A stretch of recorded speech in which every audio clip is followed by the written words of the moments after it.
Ladies and gentlemen, the very word secrecy is repugnant in a free and open society, and we are, as a people, inherently and historically opposed to secret societies, to secret oaths, and to secret proceedings.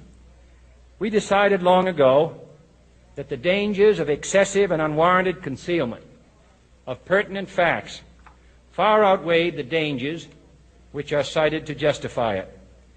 Even today, there is little value in opposing the threat of a closed society by imitating its arbitrary restrictions. Even today, there is little value in ensuring the survival of our nation if our traditions do not survive with it. And there is very grave danger that an announced need for increased security will be seized upon by those anxious to expand its meaning to the very limits of official censorship and concealment. That I do not intend to permit to the extent that it's in my control.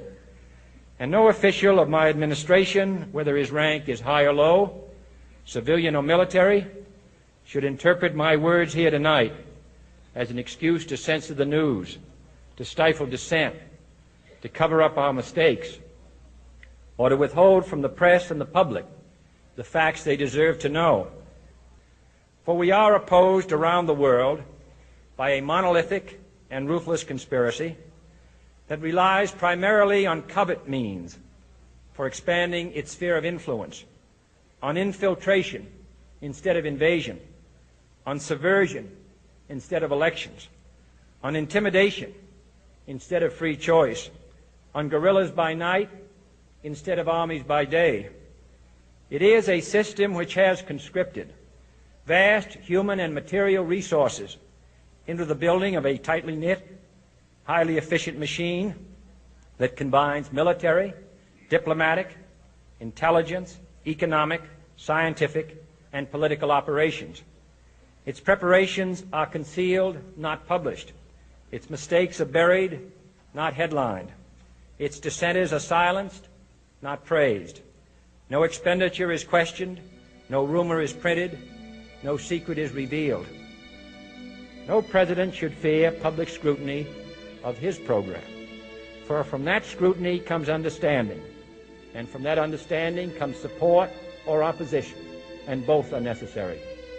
I am not asking your newspapers to support an administration, but I am asking your help in the tremendous task of informing and alerting the American people. For I have complete confidence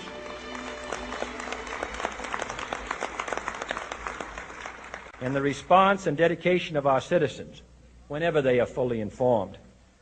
I not only could not stifle controversy among your readers, I welcome it. This administration intends to be candid about its errors. For as a wise man once said, an error doesn't become a mistake until you refuse to correct it.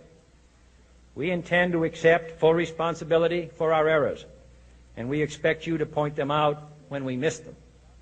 Without debate, without criticism, no administration and no country can succeed, and no republic can survive. That is why the Athenian lawmaker Solon decreed it a crime for any citizen to shrink from controversy. And that is why our press was protected by the First Amendment, the only business in America specifically protected by the Constitution, not primarily to amuse and entertain, not to emphasize the trivial and the sentimental, not to simply give the public what it wants, but to inform, to arouse, to reflect, to state our dangers and our opportunities, to indicate our crises and our choices, to lead, mold, educate, and sometimes even anger public opinion.